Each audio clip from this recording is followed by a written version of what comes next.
Salut! Du coup, on est à l'Incredible Farm, à côté de Todmorden en Angleterre, là. Donc, l'Incredible Farm, la ferme des Incredible Edibles, qu'on a entendu parler dans le film Demain. Et il fait un temps pourri, comme à peu près 350 jours par an, je pense, ici. C'est un climat qui est en fait extrêmement difficile. C'est ce qu'on a découvert en venant à la rencontre de Nick Green, qui est un peu l'un des fondateurs de, donc il y a un petit côté miséreux dans le coin. Ils ont vraiment très peu de moyens et, euh, et ils ont un temps de merde et ils ont également des gens qui ne les ont pas supportés, que ce soit dans la municipalité ou dans la population locale. Donc ils ont essayé de changer les choses, d'amener à ce que les gens se nourrissent différemment et pensent voilà, l'autonomie alimentaire différemment. Mais bon, c'est pas gagné. Mais en tout cas, malgré la difficulté, il y a de l'initiative, il y a de la force dans ce qui se fait ici. Là, on voit les petites pousses, on est courant mars, donc qui vont être replantées au printemps. Et ici, tout est fait vraiment avec le cœur, avec de l'idée, avec de la réflexion et avec courage. Moi, je trouve vraiment que c'est ça qui revient avec courage. Et également, il y a énormément d'initiatives donc, pour les enfants. Ça accueille énormément de bouffeurs, de gens comme ça pour éduquer, pour sensibiliser. Bah, voilà, toutes ces choses-là. Là, on voit d'ailleurs, par exemple, la mission d'Incredible Farm, c'est d'entraîner les jeunes pour savoir faire pousser de la nourriture, pour améliorer l'image de la terre, l'image du rural, et aussi de créer de l'emploi, de créer, voilà, de créer de la nourriture disponible localement. Parce qu'il faut savoir que l'Angleterre, c'est un pays qui importe 80% de sa nourriture. Donc c'est quand même pas mal. Ici, on est dans le premier polytunnel, donc c'est des espèces voilà, de serres en forme de tunnel un peu plastique comme ça, dans lequel il y a des choses qui poussent, on va voir dans la prochaine. Ici, c'est Et ici, on arrive dans le deuxième polytunnel, où là, déjà, on a des choses qui sont en train de pousser. Ils essayent de faire pousser toute l'année. Là, on voit qu'il y a quand même des choses qui poussent bien, des petits épinards, des salades, il y a un arbre fruitier, il y a des endroits qui sont paillés, il y en a d'autres qui ne le sont pas. Ils utilisent rien, aucun produit chimique, même pas de bio. Et, euh, et ils font pousser avec un esprit de permaculture et un esprit de permaculture qui respecte l'humain. Donc, par exemple, euh, il y a quelques années, Mike, donc l'associé de Nick pour faire pousser de la nourriture ici, qui s'occupe vraiment du jardinage en gros, il faisait pousser les trucs à l'arrache, il les mettait pas en ligne. Et maintenant, il a changé d'avis, il les met en ligne parce qu'il sait que pour l'humain, c'est beaucoup plus facile de s'occuper, par exemple, des mauvaises herbes. Ici, des herbes, ils sont dans une permaculture qui est un peu moins sauvage, peut-être, et qui est peut-être plus proche de l'agroécologie et moins de l'agriculture sauvage. Ici, on a des petites betteraves là, qui ont l'air délicieuses. Moi, j'ai envie de les dévorer. Et donc, l'idée, c'est qu'ils revendent au marché local les produits euh, et, euh, et ils essayent d'avoir un impact vraiment local, mais surtout pour que les gens se rendent compte que c'est possible, qu'on peut manger différemment, qu'on peut faire pousser de la nourriture en ville. C'était Incredible Edible en ville à la base.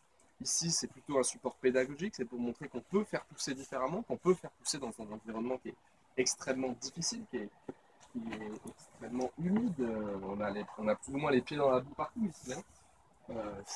C'est quand même assez difficile. Voilà. Bon, voilà, par exemple, ici en bas, on a une flaque d'eau monstrueuse, mais c'est comme ça partout. Donc là, on va ressortir un peu des polytunnels. Et ici, du coup, c'est tout ce qui est plus voilà, le terrain en global. Ils ont bien sûr, on va aller voir tout à l'heure, des vaches, des poules, des choses comme ça. Donc il y a aussi des étangs, il y a un écosystème. Ça, il y tenait Nick Green dans ses interviews, c'est de dire que ce qu'ils ont réussi à faire ici et qui leur permettent de pousser, de faire pousser facilement et beaucoup de nourriture, c'est qu'ils ont réussi à préserver leur écosystème. Et qui est un écosystème qui est compliqué, je le répète. Mais c'est vrai que c'est quand même assez important parce que il flotte tout le temps, quoi.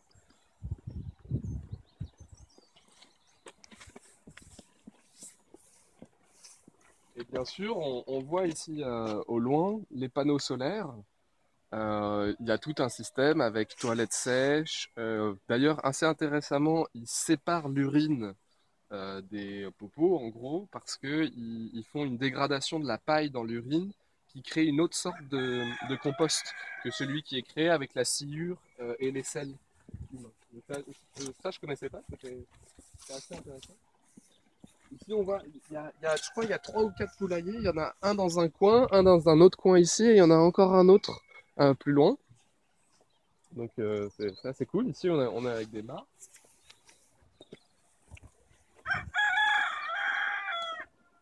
Et du coup, voilà, les panneaux solaires. Il y a également des petits moulins électriques pour faire un peu d'électricité. Tout est, voilà, tout est dans l'esprit de la microgénération, c'est-à-dire de générer de petites quantités d'énergie localement là où on en a besoin.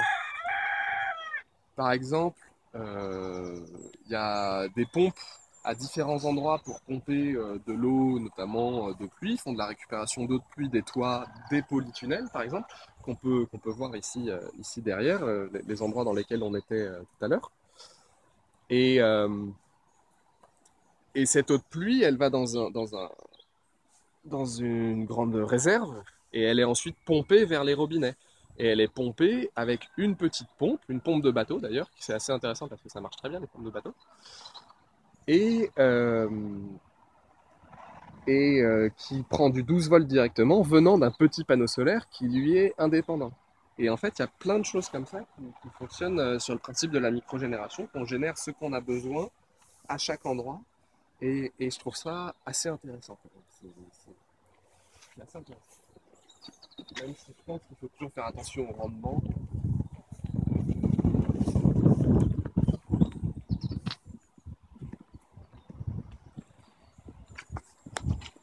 Donc là, on approche plus du cœur un peu social, là où les enfants viennent 3 fois par semaine jouer, apprendre avec la ferme, etc.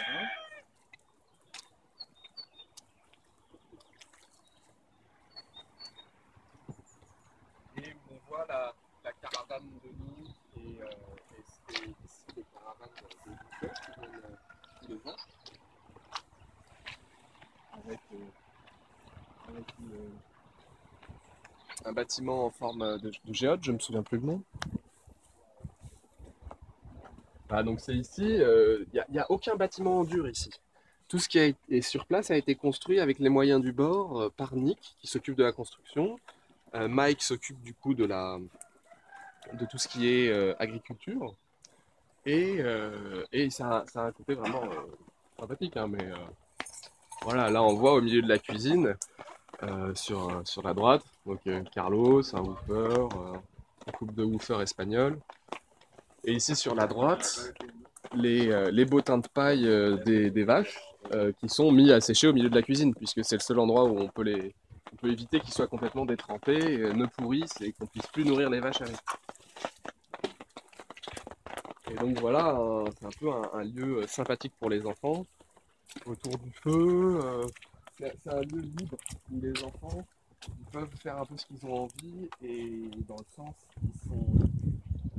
ils sont moins obligés d'être dans le fais ceci, fais cela. Ils peuvent laisser un peu libre cours à leur créativité dans ces endroits voilà, de nature et un véritable terrain de jeu, quoi.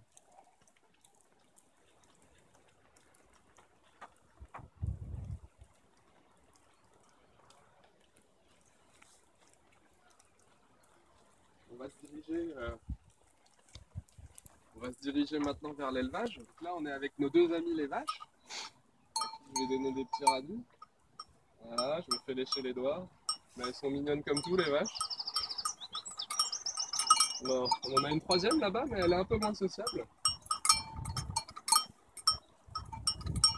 C'est côté élevage, elles font, elles font laitières.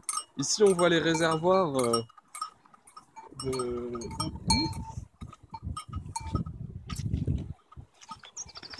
et pas uniquement d'ailleurs.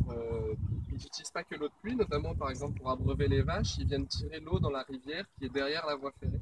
Le plus grand poulailler, toujours avec des matériaux de récup, hein, c'est comme ça. Et en fait, ce qui est intéressant, c'est que étant donné qu'ils sont dans un climat extrêmement humide, ils peuvent pas mettre le poulailler sur le sol quasiment, sur le principe. Ici, ils ont fait un poulailler en hauteur. Et les poules montent à travers les échelles. Ici, on voit que ça va.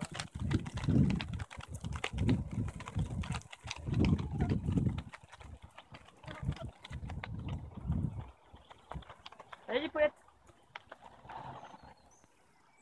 Du coup, il y a la voie ferrée juste au bord de ce terrain. Il y a même une antenne ici électrique qui est juste à côté, qu'on peut voir dans le paysage. C'est loin d'être féerique, très très loin d'être féerique, et pourtant ils y arrivent. Alors pourquoi pas vous? Mais ça n'empêche que, fort de leur expérience, ils sont en train de bouger dans un autre endroit, plus en haut dans la vallée. Et pour pouvoir effectivement avoir quelque chose de plus propice. Et pouvoir refaire à nouveau un design, parce qu'ici, ils ont trouvé qu'ils avaient pris des décisions qui n'étaient pas évidentes à supporter plus tard. C'était peut-être pas assez réfléchi ou peut-être pas tout simplement, ils n'avaient pas assez d'expérience pour prendre les bonnes décisions ou pas assez de moyens aussi. Et l'idée là, c'est de repartir un peu, non pas de zéro, puisqu'ils bougent peu à peu et c'est un déménagement qui va prendre du temps, mais voilà, c'est de repartir sur de bonnes bases et de continuer de toujours grandir et continuer d'avoir un impact toujours plus important localement dans cette commune de Todmorden en Angleterre.